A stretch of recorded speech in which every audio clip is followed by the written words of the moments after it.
بسم اللہ الرحمن الرحیم۔ میرا رب کہتا ہے نا امید نہ ہونا، معجزے ہمیشہ مشکلات میں ہی ہوتے ہیں۔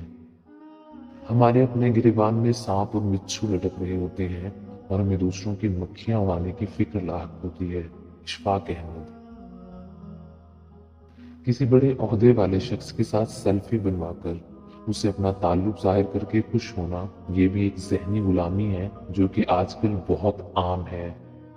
شکست کا خوف شکست کا باعث بن سکتا ہے۔ اچھے سے اچھے پھول کی مہک کچھ دن بعد ختم ہو جاتی ہے، لیکن اچھے اخلاق اور اچھے سلوک کی مہک انسان کی موت کے بعد بھی رہتی ہے۔ انسان جب کچھ برا کرتا ہے تو دائیں بائیں آگے پیچھے اچھی طرح دیکھ لیتا ہے، بس اوپر نہیں دیکھتا۔ دنیا کا بہترین لائف سٹائل یہ ہے کہ اپنی آمدنی میں گزارا کرنا سیکھیں، کسی سے فراڈ اور دھوکہ مت کریں، سچ بولیں اور ہمیشہ حلال کھائیں۔ اگر آنکھ کی بینائی ختم ہو جائے تو انسان رات اور دن میں فرق نہیں کر سکتا، اسی طرح اگر دل اندھا ہو جائے تو انسان حق اور باطل میں فرق نہیں کر سکتا۔ مولانا رومی۔ برے سلوک کا بہترین جواب اچھا سلوک اور جہالت کا بہترین جواب خاموشی ہے۔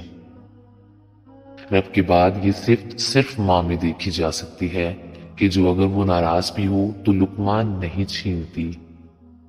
پرسکون زندگی کا راز محدود تعلقات، محدود توقعات اور محدود خواہشات ہیں۔ جو ظلم کے ذریعے عزت چاہتا ہے اللہ تعالیٰ اسے انصاف کے ذریعے ذلیل کرتا ہے۔ حضرت علی رضی اللہ تعالیٰ۔ سکھ میں رب کا شکر ادا کیا کرو، دکھ میں اپنے رب کو قریب پاؤ گے۔